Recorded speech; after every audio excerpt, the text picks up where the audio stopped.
Good evening, and welcome to your AI Daily Press Evening Podcast for February 6, 2026. I'm your host, Walter. Firstly, in the UK, the Labour Party is facing a crisis of competence as Prime Minister Keir Starmer resists calls to resign over his party's ties to convicted sex offender Jeffrey Epstein. Former Prime Minister Tony Blair's aide, Peter Mandelson, has been implicated in the scandal, and documents reveal that he offered to help Epstein obtain a Russian visa. Secondly, in Norway, former Prime Minister Thorbjorn Jagland is under investigation for alleged corruption ties to Jeffrey Epstein. The probe will examine whether Jagland received gifts or favors in connection with his positions as Prime Minister, Chairman of the Nobel Committee, and Secretary-General of the Council of Europe. Lastly, in the Middle East, Saudi Arabia and the United Arab Emirates are locked in an intense rivalry, with both nations vying for dominance in the region. The competition, fueled by ambitious economic plans and a desire for influence, has sparked concerns about regional stability and diplomatic fallout. These stories highlight the complex web of relationships between politicians, business leaders, and influential figures, and the potential consequences of their actions. We'll continue to monitor these developments and bring you updates as more information becomes available. Now for the latest in social and cultural news, here is Barbara Waters. You, Walter, and then she'll know it's right now. We're following three major developments around the world. Firstly, we have an update on the ongoing talks between the US and Iran, where both sides seem committed to finding a solution, but it remains unclear what the outcome will be. We urge all parties involved to prioritize diplomacy and work towards a peaceful resolution. In Africa, South Africa is close to finalizing a trade deal with China, which would grant duty-free access to the Chinese market for certain South African goods. This development highlights the growing influence of China across the continent and underscores the shifting global economic landscape. And in breaking news, a devastating bombing at a Shiite mosque on the outskirts of Islamabad, Pakistan, has left at least 31 people dead and many more injured. The government has condemned the attack and ordered a full investigation. We will continue to monitor the situation and provide updates as more information becomes available. Now for the latest in business and finance, here is Louis Risquizer. Thank you, Barbara. In our first article, we covered the latest developments in the tech industry, with a focus on comments made by Jim Cramer, a well-known financial analyst and TV personality. Cramer weighed in on several major tech companies, including Salesforce, ServiceNow, and IBM, offering his insights on their current performance and future prospects.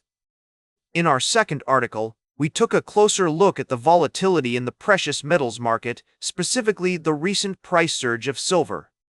With global economic uncertainty and geopolitical tensions on the rise, investors are seeking safe haven assets, and precious metals like silver and gold are benefiting from this trend.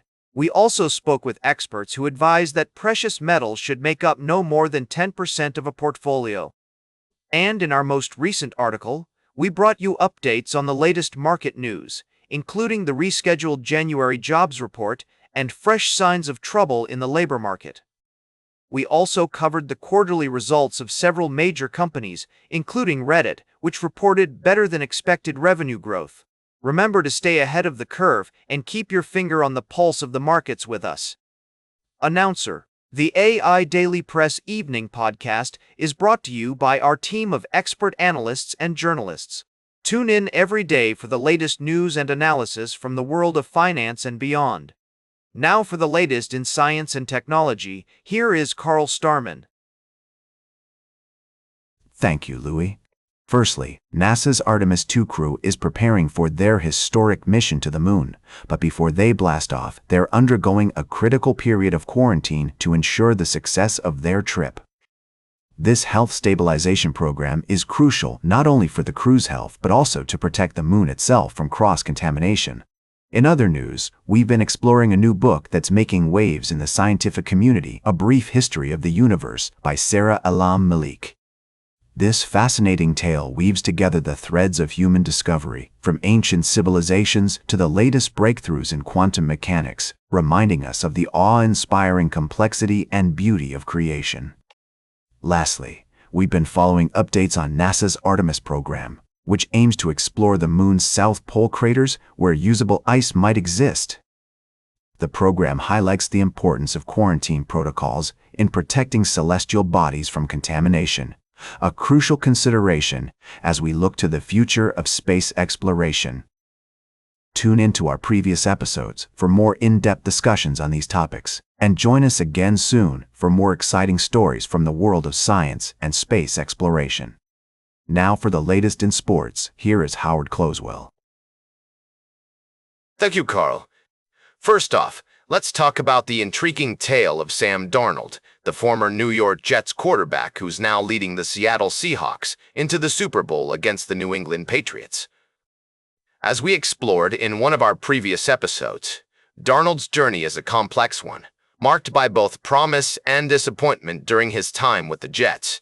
His current success raises questions about what could have been if he had better support in New York. Moving on to other sports news, the Winter Olympics are in full swing, with the United States figure skating team currently holding second place behind Russia. We'll continue to bring you updates from the games as they unfold. In football, rumors of trades and free agency signings are heating up, with Mac Jones of the New England Patriots speaking out about his desire for a starting job next season. The SEC has also made headlines by generating a record $1.03 billion in revenue last year, which is sure to have significant implications for college sports. Shifting gears to entertainment, Cristiano Ronaldo has expressed his discontent and feeling of betrayal over recent transfers in the Saudi Pro League, even threatening to leave the country. In the UFC, Ilia Topuria is teasing a return to the octagon after addressing personal matters, while Shakur Stevenson has lashed out at the WBC for stripping him of his lightweight title. Finally, in college basketball, the top 5 teams remain unchanged, but there have been notable movements elsewhere that we'll be keeping an eye on. And in other news, the LA Bowl will not return to college football's bowl season next year, and the Washington Spirit has resigned Trinity Rodman in a major NWSL offseason move. That's your brief summary for tonight, folks. Now for the latest in travel and human interest, here is Charles Curl. Thank you, Howard. In this episode, we're reflecting on 3 distinct stories from around the world that highlight innovation, community, and resilience. Firstly, we visited Costa Rica, where an eco-lodge is pioneering sustainable tourism practices by utilizing renewable energy sources and reducing waste. This innovative approach not only benefits the environment, but also supports local communities through job creation and cultural preservation. Next, we traveled to Japan, where Musashi Winery is pushing the boundaries of traditional winemaking techniques by using domestic barrels crafted from native Japanese trees. This unconventional method results in wines that are deeply rooted in the country's cultural heritage and exceptional in quality. Lastly, our thoughts are with the people of Bolivia, who have been affected by a tragic bus accident that resulted in the loss of at least 10 lives. As we report on this devastating event, we're reminded of the importance of road safety, particularly in regions with challenging terrain, and the resilience of communities coming together to support those in need. These stories remind us of the diversity and complexity of human experience, from innovation and community to tragedy and resilience. We'll continue to bring you more stories like these from around the world, exploring the intersections of culture, environment, and humanity. Now for the latest in fashion and entertainment, here is Joan Streams. Thank you, Charles. First up, we've got the scoop on the recent AACT Awards, where the Philippou brothers took home top prizes for their films, Bring Her Back and The Lost Flowers of Alice Hart. We also saw incredible performances from Richard Roxburgh, Deborah Mailman, and Sarah Snook, who all received well-deserved awards. But that's not all. We're also live at the Winter Olympics opening ceremony in Milano Cortina, where the theme of Harmonia or harmony is taking center stage. with simultaneous athlete parades and performances by world-renowned artists like Mariah Carey and Andrea Bocelli. This ceremony promises to be a unique and spectacular event. And let's not forget the innovative dual cauldron concept, inspired by Leonardo da Vinci's geometric interlacings, which symbolizes the harmony between the two host cities. We'll be bringing you all the latest updates from Milan, so now for the latest in nature and environment, here is David at Nature. Thank you, Joan.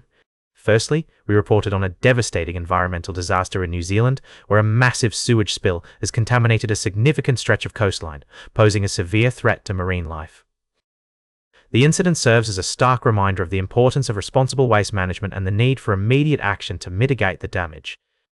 Secondly, we shared a heart-wrenching story from Zambia, where a tragic encounter between humans and wildlife resulted in the loss of a young man's life. This incident underscores the urgent need for innovative conservation practices and community-led initiatives to reduce human-wildlife conflict. Lastly, we celebrated a remarkable intersection of art and conservation as a 400-year-old Rembrandt drawing sold for a record-breaking $49.9 million, with all proceeds going towards wildcat conservation efforts through the Panthera charity. This extraordinary story demonstrates the potential for art to drive meaningful change in the world and highlights the power of philanthropy in supporting conservation. These stories remind us that our actions have consequences, and it's essential to acknowledge the delicate balance between human needs and wildlife preservation. As we continue to explore, understand, and protect our remarkable planet, we must work together to find solutions that benefit both humans and the natural world. And that completes our evening podcast for today. Thank you for listening. Until tomorrow morning, I'm David at Nature for AI Daily Press, the world's most unbiased news source.